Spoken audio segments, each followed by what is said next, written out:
R மகாராணி. Right, படிக்க ஆரம்பிங்க. ராஜா நகரத்தில் வசித்து வந்தார். ஆனால் கோடைக்கானையில் பள்ளி விடுமுறை. பொது அவளுடைய தாத்தா வசிக்கும் கிராமத்தில்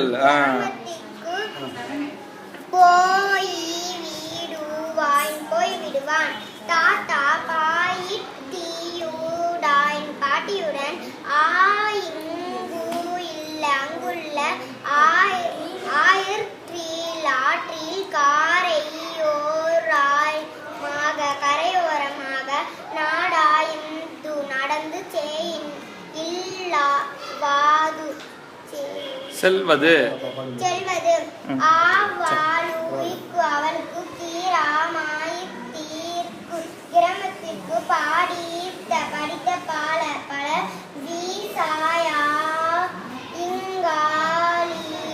விஷயங்களில் ஒன்று தாத்தாவின்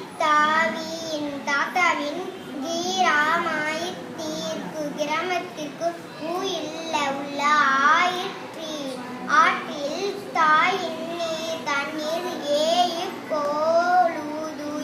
எப்பொழுதும் தெளிவாக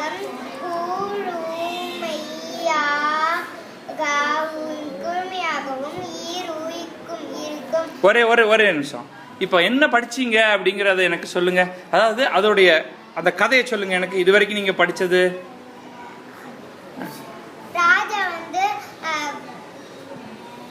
ராஜா பார்த்து பிரிச்சு வச்சுட்டே கூட சொல்லுங்க. இப்படி வச்சுட்டே பிடிச்சு வச்சுட்டே. ராஜு நகரத்துல வசித்து வந்தான். அவன் எப்ப போவான்? அவன் கோடை காலம்னா வெயில் நல்ல ஏப்ரல் மே ஜூன் மாதம். பள்ளி விடுமுறைக்கு அவன் தாத்தா வீட்டுக்கு போவான். தாத்தாவும் பாட்டியும் அங்குள்ள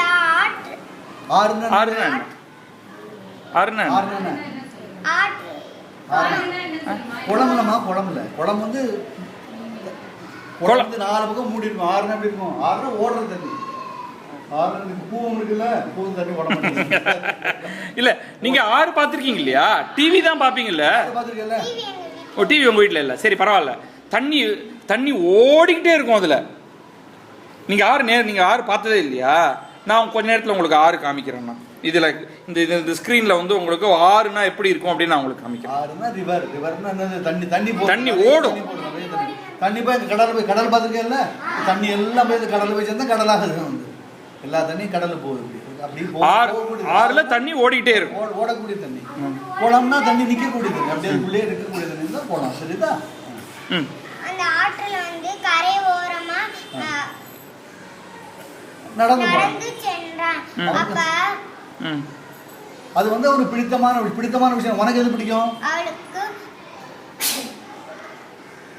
மகாராணிக்கு என்ன பிடிக்கும்? அது இருக்கட்டும். உங்களுக்கு என்ன பிடிக்கும்னு சொல்லுங்க. நீங்க உங்களுக்கு என்ன பிடிக்கும்?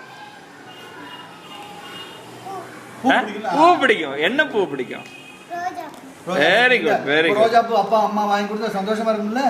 அத மாதிரி அவன் சொல்ல, அவன் நடந்து போனா அவனுக்கு பிடிக்கும். அந்த ஆற்றினோட கரையோரமா நடந்து போனா, தண்ணிக்குள்ள இல்ல, தண்ணி வெளியில நடந்து போனா அவனுக்கு பிடிக்கும். தெரியுதா? அவனுக்கு பிடிச்சது அதான் சொல்லுது. என்ன படிக்கிறான்? என்ன சொல்லுது? கிராமத்தில் பிடித்த விஷயங்கள் அவனுக்கு நிறைய பிடிக்கும். அவனுக்கு ரோஜா பூ பிடிக்கும், மல்லிகைப்பூ பிடிக்கும்ல. அது மாதிரி அது ஒண்ணு. அது வந்து அது மாதிரி அது ஒண்ணு. தெரியுதா? நல்லா படிக்குது. நல்ல அந்த ஒவ்வொரு எழுத்தெழுத்தா படிச்சு ஒன்னா சேர்த்து டெல்லியில படிக்க மாட்டாங்க. கரையோரம் வேலீர் மஞ்சள் மற்றும் பால் இப்பு பழுப்பு வெளிர் மஞ்சள் மற்றும் பழுப்பு நிற. இது இந்த புஸ்தகம் வந்து கொஞ்சம் லெவல்ல. மஞ்சள் என்ன கலர் இருக்கு? மஞ்சள் எங்க இருக்கு? மஞ்சள் காட்டுங்க. மஞ்சள் எங்க இருக்கு? மஞ்சள் காட்டு. திரும்பி இங்க மஞ்சள் காட்டுங்க. அது மஞ்சள். பழுப்புனா வச்சுக்கலாம். Okay okay okay. ஆமா, சுமாரா வச்சுக்கலாம். பழுப்பத்திலே நீர நிறமானாலும் மணலும் செறிவான பாசுமை பசுமை நீர நிற மாறாயுங்காலும் மரங்களும் ஆயுங்கோ. பசுமை என்ன சொல்லு?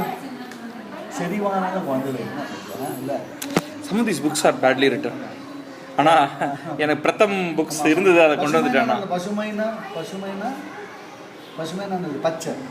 பச்சை கலர்.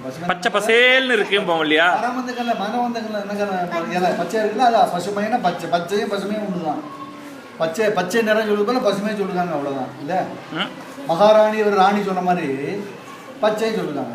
குயின் சொல்லுங்க இங்கிலீஷ்ல. மகாராணி சொல்லுவாங்க இங்கிலீஷ்ல குயின். அது மாதிரி சொல்லு. பச்சை நீர நிறமாறாயுங்காலும் மரங்களும் ஆயுங்கோ இன்றும் அங்கொன்றும் ஈங்கோ இன்றும் இதெல்லாம் டஃப் வேர்ட்ஸ். நம்ம வந்து we need to create material. அதுக்கு ஒரு ஐடியாவும் இதுலேருந்து நமக்கு கிடைக்கும், என்ன மாதிரி படிக்கிறதுக்கு. சில பாறைகளும்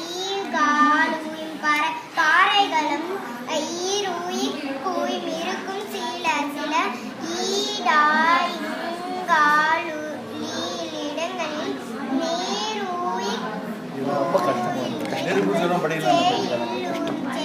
இல்லை, ஐ randomly gave whatever books that I had.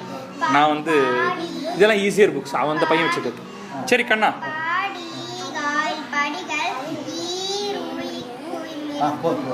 போதுமா? நீங்க நல்லா படிக்கிறீங்க. எல்லாரும் ஒரு கை தட்டுவோம்.